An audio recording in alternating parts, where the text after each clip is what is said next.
Okay, this is a case of skin biopsy, and the history is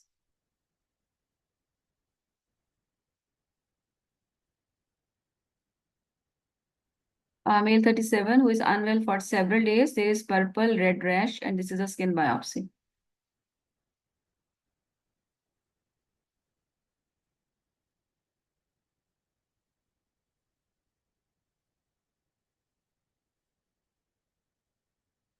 Epidermis is thickened, and there is some inflammatory cell infiltrate, which is mainly at the dermoepidermal junction.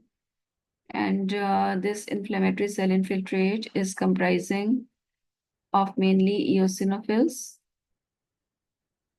And this infiltrate is also going down and surrounding the adnexal structures.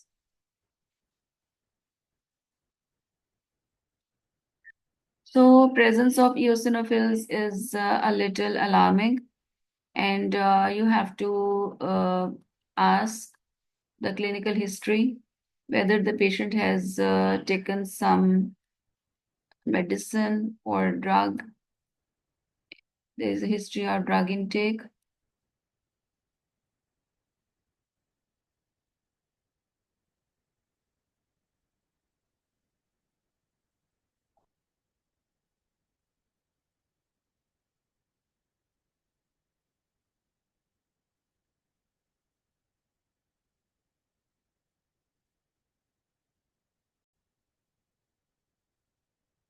Okay, so you can see that there is infiltration of lymphocytic infiltrate along with eosinophils at the dermoepidermal junction, and there are some necrotic keratinocytes. There are certain infections and drugs which are very much common to cause this kind of etiology.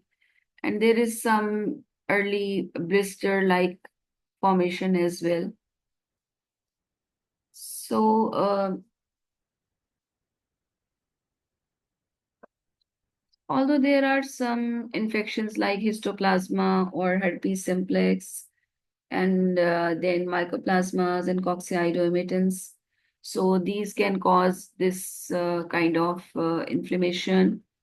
And then there are certain drugs like penicillin, sulfonamides, salicylates, and hydantoins, and there are some anti-malarial drugs which are also causing this kind of infection. So the clinical history and especially the history of drug intake is very important. So this is a condition which is basically caused by cytotoxic T cells, because these cytotoxic T cells are destroying the keratinocytes, and they damage these keratinocytes. So first of all, there can be early lesions, and there can be some late lesions. The earlier lesions will show some perivascular and basal lymphoplasmacytic infiltrate. There can be some dermal edema, and there are degenerating keratinocytes. But sometimes there is, when it is confluent, then it leads to the, like here, it is trying to form a blister. So in the later there is, you can see that this is periadnexal infiltrate, and then there are perivascular infiltrate as well, like this.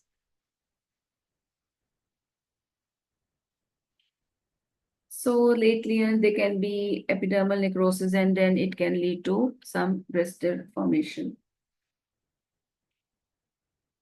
So when it is severe, when then there is um, degradation of basal keratinocytes, and it will lead to ulceration, and there is the scales of epithelium, they are eroded, and then this is called as Steven Johnson syndrome.